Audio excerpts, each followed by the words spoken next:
Assalamualaikum warahmatullahi wabarakatuh. Berikut adalah informasi tentang kutipan. Kutipan ini sering digunakan ketika kita menulis makalah atau menulis tulisan ilmiah lainnya.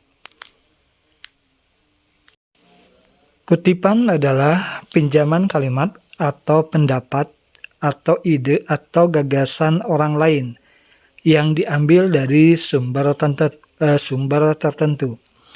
Satu di antara tujuan mengutip ialah untuk memperkukuh argumen dalam tulisan yang kita buat. Secara sederhana, kutipan adalah semua kalimat dan atau paragraf yang bukan berasal dari tulisan kita sendiri. Biasanya seorang penulis atau pengarang mengambil tulisan orang lain untuk menjadi bagian dalam tulisannya. Kutipan adalah segala gagasan, ide, pendapat yang diambil dari berbagai sumber. Proses pengambilan gagasan itu disebut mengutip. Gagasan itu bisa diambil dari kamus, ensiklopedia, artikel, laporan, buku, majalah, jurnal, internet, dan sumber-sumber lainnya. Fungsi dari kutipan yang pertama, kutipan dapat menghindari penulis dari kegiatan plagiarisme. Kedua, membantu pembaca yang ingin memahami lebih lanjut tentang ide penulis. Ketiga, untuk memperlihatkan kepada pembaca materi dan teori yang digunakan penulis. Keempat, sumber kutipan yang digunakan dapat memberikan nilai terhadap karya ilmiah yang sedang atau telah dibuat penulis. Kutipan yang tepat akan mengamankan penulis pada ide orang lain yang salah dan menguatkan tulisan melalui kutipan yang dimuat dalam karya ilmiah. Menurut jenisnya, ada dua macam kutipan, yaitu kutipan langsung atau lengkap dan kutipan tidak langsung atau isi. Kutipan langsung adalah pinjaman pendapat dengan mengambil secara lengkap kata demi kata, kalimat demi kalimat dari sebuah teks sesuai dengan aslinya. Kutipan langsung adalah kutipan berupa kalimat tanpa mengubah dari sumber aslinya. Sedangkan kutipan tidak langsung adalah kutipan yang mengubah redaksi kalimat, namun tidak mengubah isi dari kutipan tersebut. Sekaitan dengan kutipan langsung, dalam penulisan kutipan langsung, penulis mengutip tulisan orang lain apa adanya tanpa mengubah isi tulisan yang dikutipnya. Pengutipan ini dapat digunakan apabila penulis menganggap perlu adanya penegasan terhadap pernyataan yang penulis ungkap dalam karya ilmiahnya. Terdapat dua tujuan dari pengutipan langsung. Pertama, mengenalkan suatu hal yang baru. Suatu hal yang baru tersebut dapat berupa istilah baru, konsep baru, gagasan baru, dan sebagainya. Agar tidak disalah tafsirkan karena hal yang disampaikan merupakan hal yang baru, maka penulis dapat menuliskan kutipannya secara langsung. Kedua, pengutipan langsung dapat memberikan tekanan atau hal untuk diberi perhatian pada sesuatu yang khas dari orang lain. Walaupun bukan hal yang baru, bila kutipan langsung mengandung ciri khas dari orang lain, maka kekhasan tersebut harus diperkenalkan sesuai dengan aslinya. Sekaitan dengan kutipan tidak langsung, kutipan tidak langsung adalah suatu kutipan yang menyajikan gagasan orang lain dengan cara menyatakan kembali gagasan tersebut dengan kalimat atau gaya bahasa sendiri. Kalimat yang digunakan penulis berbeda dengan gagasan orang lain yang terdapat dalam sumber aslinya dan memiliki esensi yang sama. Pengutipan tidak langsung merupakan hasil interpretasi pengutip yang diperoleh setelah membaca bahan bacaan atau sumber rujukan. Hal yang dikutip penulis merupakan esensi dari pendapat ahli atau teori baru yang dapat menegaskan dan menguatkan pendapat penulis dalam karya ilmiahnya. Pengutip harus mengikuti alur pikir penulis yang idenya akan dikutip. Dalam pembuatan kutipan jenis ini, pengutip memerlukan keterampilan dalam berbahasa, seperti merangkai kalimat yang baik dan efektif dengan kata-katanya sendiri, dan tetap mencerminkan bahwa ide yang dikutip merupakan ide penulis aslinya. Tata cara pengutipan langsung dapat dibedakan menjadi dua cara, yaitu kutipan singkat dan kutipan panjang. Penulisan kutipan singkat ditandai dengan tanda baca petik, dan bagian yang tidak dikutip dituliskan dengan tanda baca elips. Bagian selanjutnya adalah menuliskan sumber diperolehnya informasi mengenai kutipan tersebut. Penulisan sumber kutipan tersebut dinyatakan dengan cara menuliskan nama penulis kutipan, tahun dan halaman berapa kutipan tersebut diacu. Penulisan kutipan langsung dapat dibuat menjadi 2 sampai dengan 3 baris yang dapat langsung dimasukkan di dalam teks. Adapun untuk tata cara kutipan kutipan langsung panjang adalah sumber acuan yang digunakan pada kutipan panjang sama dengan tata cara penulisan pada kutipan singkat. Berbeda dengan kutipan singkat, penulisan kalimat yang dikutip dengan cara kutipan panjang tidak dapat langsung dimasukkan ke dalam teks atau paragraf. Penulisan kutipan panjang dilakukan apabila kalimat yang dikutip lebih dari 4 baris, sehingga kalimat yang dikutip diletakkan pada paragraf tersendiri dengan ukuran huruf yang lebih kecil daripada ukuran teks dan ditakikkan letaknya pada paragraf tersebut. Berikut merupakan contoh penulisan kutipan langsung pendek.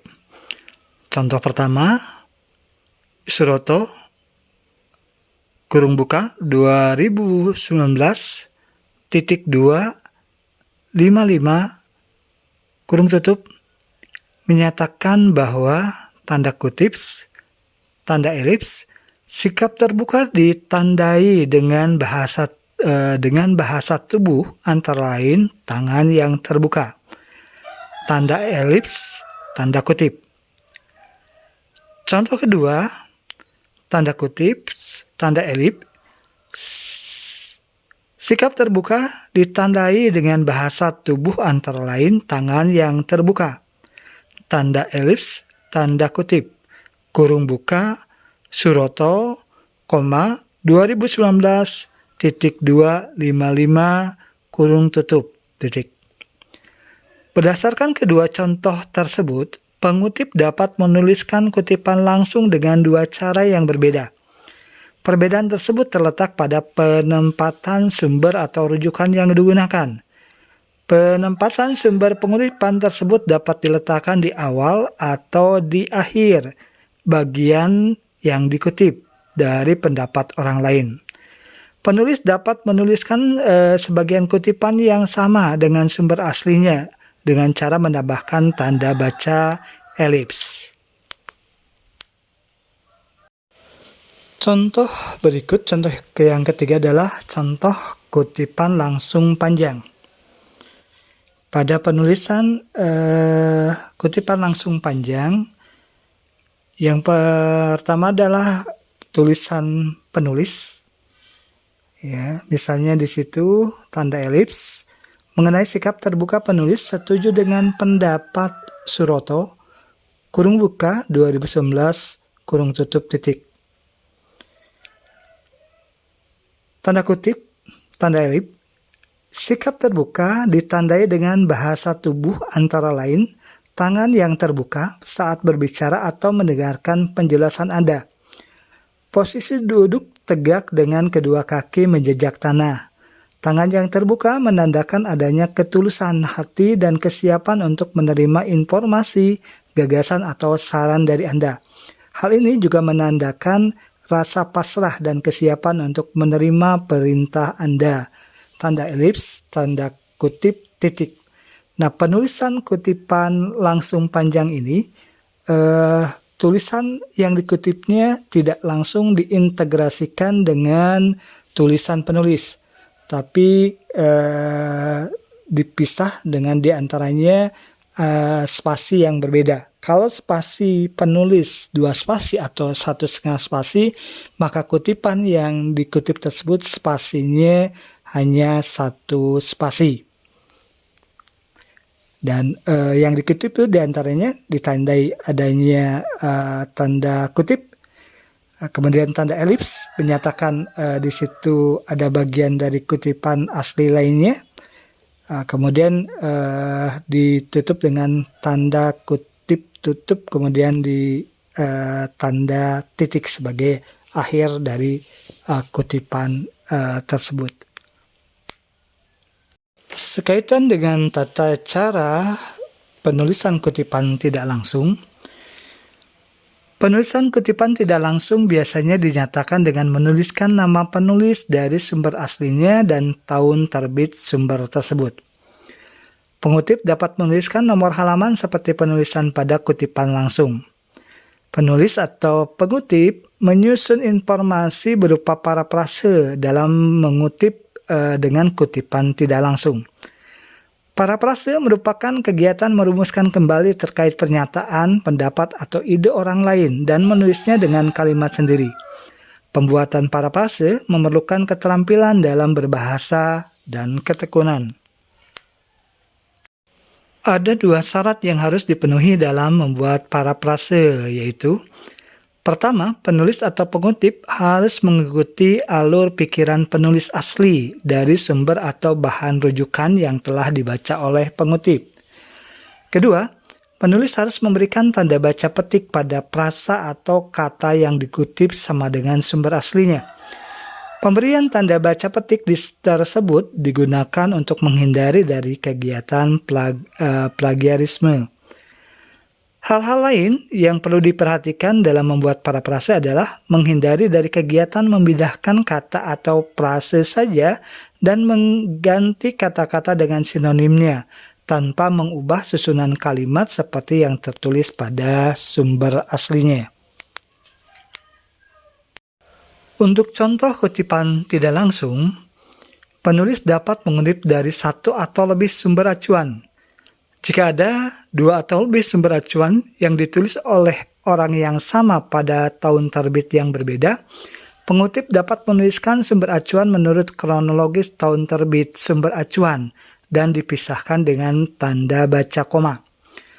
Dalam contoh penulisan berikut, nama keluarga atau nama terakhir penulis sumber acuan asli, misalnya Suroto. Kutipan tidak langsungnya ditulis seperti berikut. Sikap terbuka diantaranya ditandai dengan tangan yang terbuka dan sikap duduk yang tegak.